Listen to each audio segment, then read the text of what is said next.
Federal Drive is presented by GEHA, Government Employees Health Association, proudly providing health and dental benefits to federal employees and their families. Visit GEHA.com. The government shutdown is rippling through the world of intellectual property. To find out which parts of the IP system remain lit and which have gone dark, Federal News Network's Eric White spoke with Jarom Kesler, a partner with Knobbe Martens. So, let's start with USPTO. Fee-funded, not affected by the shutdown, but, the longer things go on, I'm sure that there'll be some disruptions in operations. And also, you're working with them a lot. What have you heard so far? So I have seen absolutely no effect whatsoever. The agency is open, it's running, and, it seems to be that it could potentially run in perpetuity because it is a profitable, one of the few, maybe the only profitable agency of the U.S. government.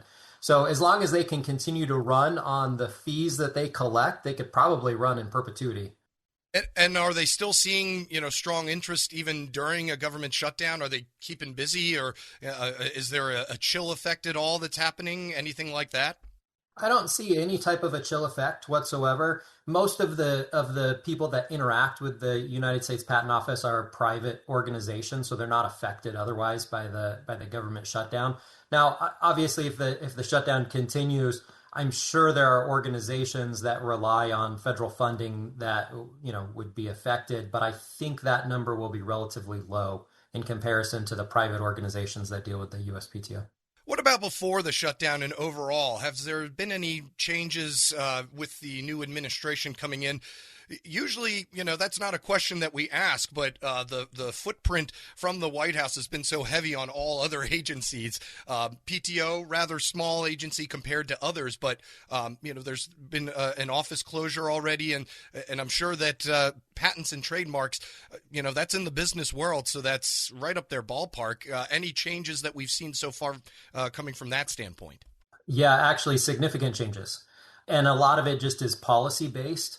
So many of the PTO examiners, they do something called hoteling, which is they work remotely. And that's been an office organizational tool for more than a decade. And it's allowed them to not have to, the PTO then doesn't have to continue to expand and buy new offices. In fact, I think they've sold some of their offices that they've had in the last few years.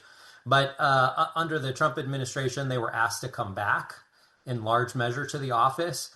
I don't think that has actually happened because my understanding is most of them are union employees and their union contract protects their ability to work remotely. So that's been interesting. Now the caveat to that is there's certain parts of the examining corps, for example, the supervisors, they've been called back. Many of the administration is called back. Anybody that is not a union employee has been called back. So that's how the employees themselves have been affected. And then in terms of policy, we've seen a big shift in terms of who's running the PTO and the policies that they're implementing. Just recently, the director of the PTO has now essentially changed how and when a certain popular process called IPRs is implemented. IPRs is a way that somebody can challenge a patent at the patent office. It's quasi-judicial. It would be an alternative to requesting invalidation in the federal court system. And that process over the last 5 or 6 years has resulted in a lot of patents being thrown out. 80 to 90% of patents were thrown out and challenged in IP. And now that number is going to plummet. I foresee under this administration that IPRs will in large measure dry up, I think. We'll see. We'll see how it's implemented. Those changes have just recently come out, even just this week. You've provided me a nice segue into the federal circuit aspect of patent and trademark business. We're hearing from different federal courts that their finances may not be, or they may not have enough money to keep going the longer the shutdown goes on. What about court litigation pertaining to patent and trademark business? Yeah. So a lot of the federal courts, I think, are in the same boat, and that is they have a certain amount of reserve funds that they can operate on. During the last shutdown, they were able to operate for the full 35-day shutdown. My understanding is This time it's going to be different. They don't have as much in reserve. And so we're likely to start seeing some shutdown. We've already seen, not in the federal court system, but in, for example, the ITC, which is a quasi-judicial court system, that they've completely shut down and pushed all dates indefinitely until they reopen. The federal courts, I believe, are going to stay open. They're going to have some essential staff stay on, judges and likely their clerks, and will continue to do some functions. But it remains to be seen exactly what they consider important enough to continue with. And we've seen backlogs really grow exponentially for other areas of federal litigation just because of the turnover at the Justice Department overall. Is that the case as well when it comes to trade law and patent and trademark law as well? Yes, and it really depends on the court system that you're in. Some court systems have seen big backlogs and continue to grow, mainly because they're popular for patentees to file in. Other court systems don't see a lot of patent filing, so they're probably unaffected in that respect. But overall, I think our judicial system feels overwhelmed, and patent lawsuits, like all other lawsuits, take longer than I think all of us would like to get resolved. Going to ask you a very broad question here, so feel free to just zero in on whatever aspect you're comfortable discussing. But, the patent and trademark process, where is it at right now in regards to all the new technologies that we've seen come online, the innovation of large language models? I'm sure that some people are not happy to see some of their creations and their intellectual property being utilized in those spaces. What can you tell me about the overall process? And, even from a workforce standpoint, you talked about how a lot of patent experts were working remotely now. Is that the case overall throughout the industry? I threw a lot at you right there, just getting your thoughts here. Yeah, that was quite a bit. Let me try and unpack that a little bit. So in terms of copyright and trade dress infringement for training in AI, I think that's an open question. And I think there's going to be a lot of lawsuits, and we'll see how those lawsuits play out, right? There's this concept of fair use where you can, use people's copyrights for fair use. It remains to be seen whether or not training in AI is considered a fair use. So I'm going to probably refrain from putting a definitive comment there.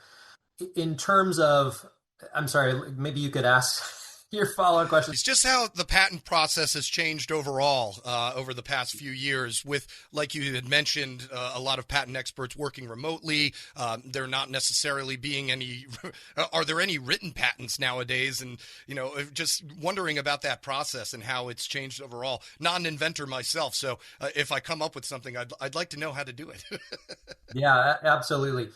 To be honest with you, other than the technology that enables the patenting process, it really hasn't changed much in a very long time, probably the last 70 years. Now, politically, depending on which party is involved and who the director is, there has been a push kind of to limit patenting and to expand patenting, right? And it depends on where the economy is, and there's a lot of factors that go involved. Patents ultimately are very good for the economy and are constitutionally protected.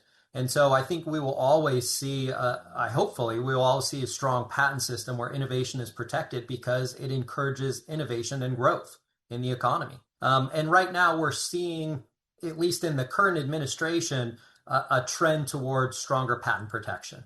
And so I would encourage, if you've got some innovation, even in AI, particularly in AI, because the current PTO director has specifically said, we want to encourage patenting and innovation in the AI space and become a leader there. So I think patent overall is the patent system overall is becoming healthier and stronger, and we'll see that continue at least for the next 4 years. You're telling me that even the patent process has become involved in partisan politics? I thought that was maybe one area that would be immune to it, but apparently that's not the case? No, it's not always the case. Now, there's only so much that a politician can do on the patent process, but yes, you can feel some shifts in trends depending on who's in charge. Are we going to see patent policy discussed on the debate stage anytime soon? Probably not, but I would love to see that. I think that's important. That would get you out of the seat. Patents are massively undervalued and underappreciated in the economy.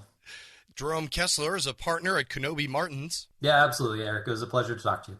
And you can find this interview on our website. Go to federalnewsnetwork.com/Federal Drive. Subscribe to the Federal Drive wherever you get your podcasts.